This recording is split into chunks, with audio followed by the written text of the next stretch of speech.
જામનગર ખાતે સાંસદ પૂનમ માડમની અધ્યક્ષતામાં વિકસિત ભારત રોજગાર અને આજીવિકા મિશન એટલે કે વીબીજી રામજી અધિનિયમ અંગે પત્રકાર પરિષદ યોજાઈ હતી। જિલ્લા ભાજપ અધ્યક્ષ અને શહેર પ્રમુખની ઉપસ્થિતિમાં યોજનાને ગ્રામીણ અર્થતંત્ર માટે ઐતિહાસિક ગણાવવામાં આવી હતી। સાંસદ પૂનમ માડમે જણાવ્યું હતું કે આ યોજના હેઠળ ખેતીની સિઝનની વધારાની રોજગારી મળીને 125 દિવસ સુધી કામની તકો ઊભી થશે। નમસ્કાર। હમણાં જ ગત શિયાળુ સત્રમાં આપણે સૌએ એક નવી યોજના કેન્દ્ર સરકાર દ્વારા મોદી સાહેબના નેતૃત્વમાં પારિત થતી જોઈ, જેના વિશે હંમેશા જે પાર્ટી લોકો વચ્ચે વિભાજનની વાતો લઈને આવે છે, લોકોને ગેરમાર્ગે દોરી અને વોટ બેંકની રાજનીતિ કરે છે, માત્ર ને માત્ર નકારાત્મક વાતો લઈ, વિરોધની વાતો લઈ અને લોકો વચ્ચે જાય છે, એ ફરીથી એક વખત એક ભ્રમાક વાતો, ખોટો પ્રચાર લોકો વચ્ચે યોજનાને લઈને કરે છે। જે યોજના આપણે સૌ જાણીએ છીએ એ મુજબ વિકસિત ભારત જી રામજી યોજના, જે હમણાં જ મેં પહેલાં કીધું એમ શિયાળુ સત્રમાં પારિત કરવામાં આવી। આ યોજના 2005માં જે મનરેગા યોજના આપણી વચ્ચે મૂકવામાં આવી હતી, એ મનરેગા યોજનાને વધુ ક્યાંક મજબૂતી આપતી યોજના છે। 2005ની મનરેગા યોજનાને આજે 2025માં જ્યારે જી રામજી યોજના આપણી વચ્ચે એની જગ્યાએ આવી હોય, ત્યારે સ્વાભાવિક રીતે 2014થી લઈને આજ સુધી માનનીય મોદી સાહેબના નેતૃત્વમાં આપણા ગ્રામીણ જીવનમાં ખૂબ મોટો બદલાવ આખા દેશમાં આપણે જોઈ રહ્યા છીએ। આજે મજબૂતીથી જ્યારે વિકસિત ભારતની પરિકલ્પના લઈ અને આખો દેશ આગળ વધતો હોય, ત્યારે ગ્રામીણ જીવનમાં એક ચોક્કસ બદલાવ, ગ્રામીણ જીવનના નાગરિકોની આશાઓ, અપેક્ષાઓ, આકાંક્ષાઓ અને જરૂરિયાતમાં પણ બદલાવ આપણે સૌ જોઈ રહ્યા છીએ। માનનીય પ્રધાનમંત્રીશ્રીએ સાચા અર્થમાં પૂજ્ય બાપુ જે વિચારો લઈ અને આ દેશમાં એમને આખું પોતાનું જીવન ખપાવી દીધું, એ વિચારોને અમલમાં મૂકવાનું કાર્ય એ સ્વચ્છ ભારત અભિયાન હોય, જે સ્વચ્છતા સાથે પોતે પણ માનનીય પ્રધાનમંત્રી શ્રી જોડાય અને આખા દેશને જોડવાનું આહ્વાન કરે, એ પ્રકારે એક આખું વાતાવરણ એમના દ્વારા ઊભું કરવામાં આવ્યું છે। ઘરે ઘરે દેશના નાગરિક સુધી ટોયલેટ બ્લોક્સ પહોંચે, એ સ્વચ્છ ભારતનું સૌથી મોટું કાર્ય છે, જે પૂજ્ય બાપુનું, મહાત્મા ગાંધીજીનું સ્વપ્ન હતું, એ પૂર્ણ કરવાનું કાર્ય પણ જ્યારે મોદીજીએ કર્યું હોય, આ દેશના 25 કરોડ નાગરિકોને ગરીબી રેખાથી ઉપર લઈ આવવાનું કામ પણ આપણા માનનીય પ્રધાનમંત્રીશ્રીએ અનેક યોજનાઓના માધ્યમથી કર્યું હોય, ત્યારે યુપીએ સમયમાં, કોંગ્રેસના સમયમાં જે યોજનાઓ માત્ર કાગઝી હતી અને કરપ્શનના ઘર બનેલી યોજનાઓ હતી, લોકો સુધી સાચા અર્થમાં એની અમલવારી આપણે ભૂતકાળમાં કોઈ દી નથી જોઈ, એની જગ્યાએ એક મજબૂત બદલાવ 2014થી લઈને અત્યાર સુધી આપણે સૌ જોઈ રહ્યા છીએ। અને બદલાવના માધ્યમથી જ એક ગ્રામીણ જીવન અને ગ્રામીણ જીવનમાં વસતા આપણા પરિવારો એટલે આપણા નાગરિકોના જીવનમાં આપણે એક મજબૂત પ્રગતિ અને એમની જરૂરિયાત પણ બદલતી આપણે દેખાતી હોય, ત્યારે આજના સમયમાં એક પારદર્શક યોજના મનરેગાની જગ્યાએ આવે, કારણ કે મનરેગામાં એટલી બધી શોર્ટકમિંગ્સ હતી, એટલા બધા પ્રશ્નો હતા મનરેગાના,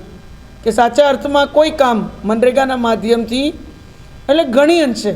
ઘણા બધા કામો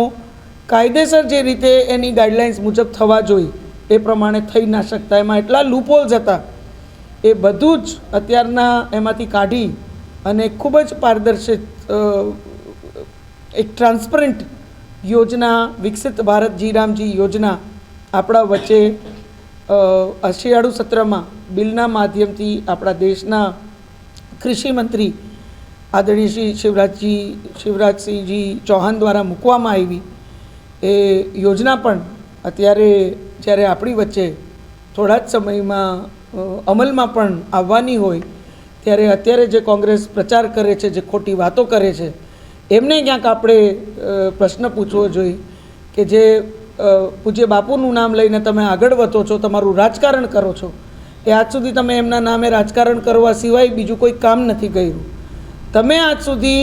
પૂજ્ય મહાત્મા ગાંધીજીએ જે વિચારો માટે થઈને પોતાનું આખું જીવન ખપાવી દીધું, એ વિચારોને અમલમાં મૂકવા માટે આજ સુધી કોંગ્રેસ પાર્ટીએ કંઈ નથી કર્યું. માત્ર બાપુના નામે મત લેવા, બાપુના નામે રાજકારણ કરવું. આપણા એવા જ બીજા નેતા જેમને પોતાનું આખું જીવન આ રાષ્ટ્ર માટે ખપાવી દીધું, એવા આપણને કાયદેસર જેમને આ દેશનું બંધારણ દીધું, એવા પૂજ્ય બાબા સાહેબ માટે પણ કોંગ્રેસ પાર્ટીએ આજ સુધી કાંઈ નથી કર્યું. એવા જ અખંડ ભારતની જેમના દ્વારા આપણે ભેટ મળી એવા પૂજ્ય સરદાર સાહેબ માટે પણ કોંગ્રેસ પાર્ટીએ માત્ર વોટ બેંક પોલિટિક્સ સિવાય કાંઈ નથી કર્યું. જ્યારે આપણા માનનીય પ્રધાનમંત્રીશ્રીના નેતૃત્વમાં આજે આપણે જોઈ રહ્યા છીએ કે આપણા આવા મહાપુરુષો, એ પૂજ્ય બાપુ હોય, પૂજ્ય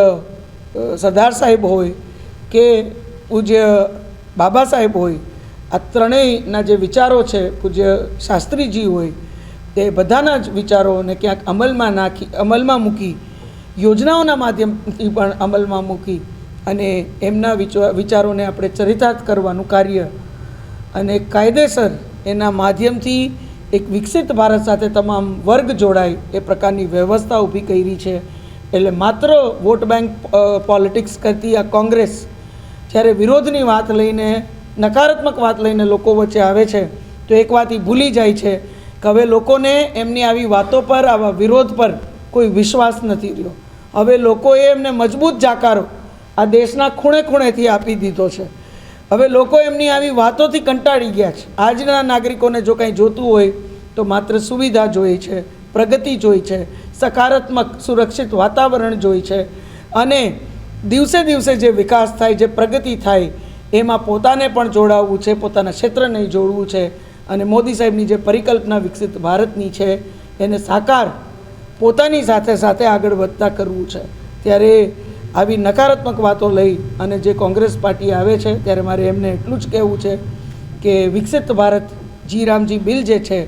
આપના માધ્યમથી બધા નાગરિકોને પણ કહેવા માગું છું, એ ટૂંક સમયમાં આ યોજના આપણી વચ્ચે અમલમાં મૂકવામાં આવશે. ત્યારે મને ખાતરી છે કે કેન્દ્ર સરકારની બધી યોજનાઓ જે મોદી સાહેબના નેતૃત્વમાં આપણા જીવનને બદલવામાં કારગત થઈ છે, એવી રીતે આ જી રામજી યોજના પણ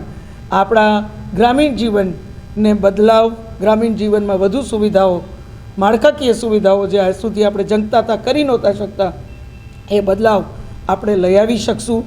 100 દિવસની જગ્યાએ, ક્ષમા કરજો, 100 દિવસની જગ્યાએ 125 દિવસની ગેરંટી આપણને આ યોજના આપે છે. સાથે સાથે જે વેતન આપણે 15 દિવસે મળતું, એ વેતન હવે અઠવાડિયે આપણને પ્રાપ્ત થશે. પારદર્શિતા આ યોજનામાં લઈ આવવામાં આવી છે. ઘણા બધા એવા કામો જે આપણે કરવા ઈચ્છતા હતા પણ કરી નહોતા શકતા કારણ કે મનરેગામાં એનું પ્રાવધાન નહોતું, એ પ્રાવધાન પણ આમાં કરવામાં આવ્યું છે. આજના સમયની જરૂરિયાત આઈડેન્ટિફાઈ કરી એ પ્રાવધાન આમાં ઉમેરવામાં આવ્યું છે. ત્યારે મને ખાતરી છે કે જી રામજી યોજનાના માધ્યમથી પણ આપણા ગ્રામીણ ક્ષેત્રમાં આપણને એ બદલાવ અને સુવિધાઓ આવતા દિવસોમાં જોવા મળશે. આપણું સમગ્ર ક્ષેત્ર મજબૂતીથી વિકસિત ભારત સાથે આપણું ગ્રામીણ ક્ષેત્ર પણ જોડાશે અને એમાં વિકસિત ભારત જી રામજી યોજનાની બહુ મોટી ભૂમિકા આવતા દિવસોમાં કેન્દ્ર સરકારની બધી યોજનાઓની જેમ હશે. કોઈ કાગઝી યોજના બની અને કેન્દ્ર સરકારની કોઈ યોજના આજ સુધી નથી રહી ગઈ, એવી જ રીતે આ યોજના પણ કાયદેસર જમીન ઉપર, જમીની સ્તર ઉપર આપણા જીવનમાં અને સુવિધામાં બદલાવ લઈ આવતી એક મજબૂત યોજના છે.